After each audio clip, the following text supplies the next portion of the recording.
Clips was really cool because we were right near the path of totality. This is still another pretty interesting It's still site. a rare event, and I think, you know, my only complaint is I kind of wish the moon was going to turn blue. I know that's not what a blue moon means, but it would be kind of cool to see. We'll go with the red. Yeah, and that is pretty stunning. And if you do have a cool camera, send us your Yeah, photos. The absolutely. best way to Love to do see them. so, idahonews.com/chime in. We'll try to post some of the good ones this morning. Yeah, on our website and in the newscast as we go throughout the day today too, because sometimes you can't get enough of what that looks like out there coming in from different perspectives. It's cool to see. All right, also cool to see, well, not so cool temperatures, but it was cool to see a day where we almost hit 60 here in the Treasure Valley That was in January. stunning yesterday. I mean, I kept watching the temperature hour by hour to just see where we went, to see if we would hit 56, and then before I know it, got an alert on my phone saying it jumped up to 59. So we shattered that old record of 56, coming very close to 60 as we finish out the month of January. Unusually mild weather, but one day of it, I think we're all going to enjoy. Right now we're looking at temps in the 40s today and tomorrow. That thanks to that cold front that came through for us yesterday, pushing us back a little bit more toward average. Beyond that, we're back with the 50s. So we have a date with the 50s throughout the end of this month and into the first part of next month, and it looks like it could continue even beyond that according to some of the long-range forecast models. So this kind of gives us an idea of what's going on in the upper atmosphere. These lines that you see here indicating the jet stream pattern, meaning where all of our weather is driving to and from.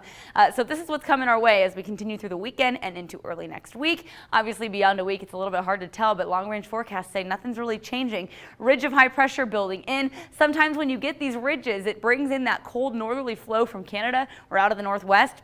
The thing about this particular pattern is going to keep all the cold air and winter weather off to the east of the Rockies, and instead we'll be dealing with this mild stretch of weather continuing into early next week. So above average temperatures, you can pretty much count on that through early next week, if not most of next week, and it also looks like it's going to stay drier than normal for us for the next little while. Again, there's just kind of that spotty cloud cover. Really depends where you live. You might be able to see through the clouds up to that super blue blood moon. Otherwise, a quiet morning to start off for us here across the Pacific Northwest. Changes a little bit as we get into Thursday and Friday. We do have a storm knocking on the door for the region that will send, I think, a better shot at some showers our way by Friday morning.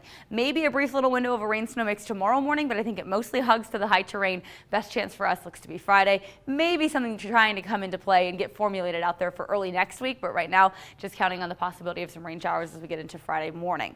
Futurecast, really what you see is what you get today. Overall pretty quiet, dry, not as warm, but still above average.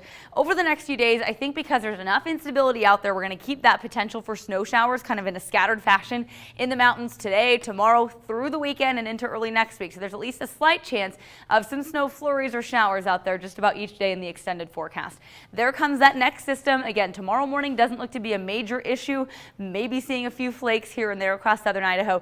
Could be a few raindrops too. Friday morning looks to be the bigger concern, and really not a concern here. Valley rain showers mixed in with some mountain rain and snow depending on elevation. So mountain valleys could see a rain-snow mix. We're going to just look for the potential for a wet start to your Friday. Nothing that I think will stick around all day. Could carry over into 8, 9 o'clock in the morning, though. We'll keep an eye on the timing, knowing that things can change, and then possibly one more little round later Friday before we continue into Saturday. The weekend looks dry, though. Today also looking dry and pretty good as we get going. Nice mix of sun and clouds early. We'll start off in the low 30s this morning, so yes, grab that winter coat. I know you maybe wanted to stash it away after yesterday. Might feel nice to have it out there today. Daytime high 45 with a nice mix of sun and clouds, as I mentioned. A few more clouds building in as we get into the evening, but overall mid-40s for us here in the Treasure Valley, upper 20s to about mid-30s for the mountains. Spells out a pretty nice day for the last day in January. McCall Winter Carnival, of course, going on all week, continuing through the weekend. If you're headed up, temperature is topping out in the mid to upper 30s, meaning it's going to be warm. We do have a chance for some precipitation each day, Friday, Saturday, and Sunday. But because of where those temperatures rest, and you can kind of see the overnight lows, going to be bouncing back and forth between periods of snow and periods of rain. Around here, anything we see should mostly be rain. Temperatures back in the 50s. We get them Friday through the weekend into early next week. And I think, honestly, even beyond Tuesday, we're looking at this mild stretch of weather to continue. So plan some of those maybe spring-like activities. At some point, I think we need more winter. You almost kind of hope for the mountains that Punxsutawney Phil says we're going to get 6 more weeks of winter. But for now, we'll enjoy the stretch and back up towards 60 by Monday of next week. I know you had a little write-up on it. How's our snowpack numbers doing? You know, overall, they're better than they were earlier this month, but that's not the trend you really want to see going forward for the next couple of weeks. We'll be keeping an eye on it. Everyone's still, not at 100% of average or where we want to be, but better off than we were a few weeks ago. Okay, thank you, Dan.